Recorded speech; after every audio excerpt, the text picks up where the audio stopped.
بسم الله الرحمن الرحيم. هنعمل مع بعض النهارده الكحك. انا عملته معاكم قبل كده في فيديوهات قبل كده، عملتها على السخن وعلى البارد.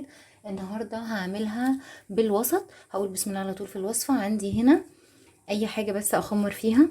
هحط حوالي نص كوبايه ميه او اقل شويه. المقدار دوت هعمله لكيلو كحك.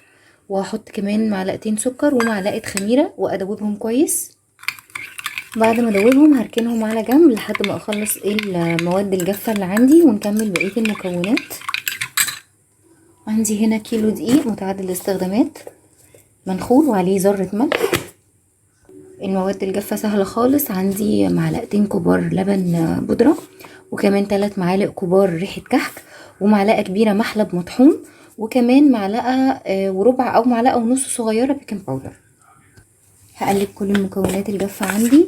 الكيلو دقيق بياخد نص كيلو سمنه وزياده شويه حسب نوع الدقيق بتاعك. في دقيق بينكر السمنه وفي دقيق بيشرب السمنه.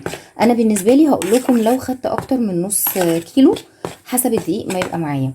انا على النار دلوقتي حاطه اسمى السمنه عندي، حاطه ربع كيلو ومخليه ربع كيلو على جنب. هسيبها بس لحد ما تغلي وتقدح عندي كويس. السمنه عندي كده غليت، لازم تكون بتقدح جامد. هنزل عليها بمعلقتين كبار سمسم.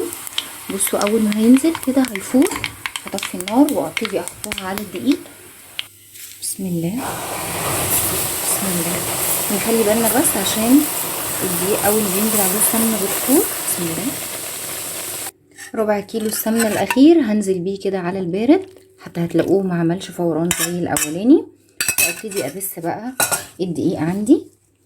اتاكد ان كل ذره عندي في الدقيق خدتها سمنه. انا بسيته كويس. طبعا الدقيق ما بيتعجنش، يعني ما بنقعدش نعجنه زي العجينه، احنا بنبسه كده بايدينا بالطريقه دي. كل الخلطه عندي اتشربت السمنه. انا حطيت كمان ربع كوبايه سمنه فوق النص كيلو، عشان كده الدقيق عندي كان شارب بيشرب السمنه شويه.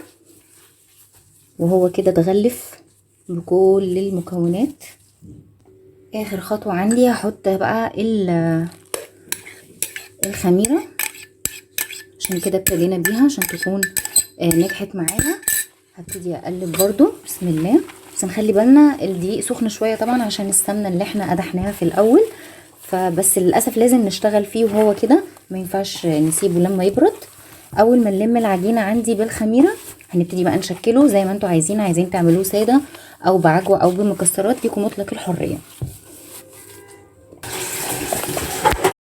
كده لميت العجينه كويس. هنعمل اختبار.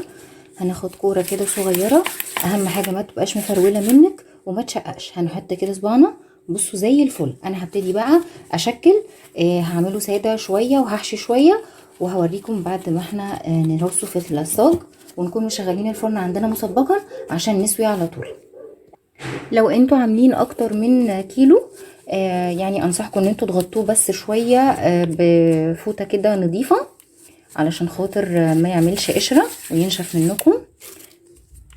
ادي كده هعمله بالحجم ده. طبعا لكم مطلق الحرية ان انتوا تصغروا الكحكاية او تكبروها، بس هنبقى نعملها صغيرة كده عشان تدي معانا كمية اكتر. وهخلص كل الكمية بنفس الطريقة واوريها لكم بقى طريقة السوا بتاعته. انا خلصت كل التشكيل. ادي محطوط في الصواجن، مشغله الفرن عندي مسبقا. هدخله من 12 دقيقه لربع ساعه كل واحده وحسب الفرن بتاعتها. عايزه اقول لكم اتبعوا الطريقه دي هيطلع معاكم ناعم ودايب جدا، احسن كمان من بتاع المحلات. انا بقى هقول لكم في الاخر بعد ما يستوي واوريه لكم ازاي. ده شكله بعد ما استوى. عايزه اقول لكم بجد طعمه وريحته تحفه ودايب. بصوا مش مستحمل. اتمنى ان انتوا تجربوه، وبجد يا ريت تسيبوا لي كومنتوا طريقكم فيها ايه، وما تنسوش تفعلوا الجرس عشان يوصلكم كل جديد. ولو عجبك الفيديو لايك وسبسكرايب وشير، وان شاء الله هنزلكم بوصفات تانية جديده. كل سنه وانتم طيبين وربنا ما يقطع لكم عاده ان شاء الله.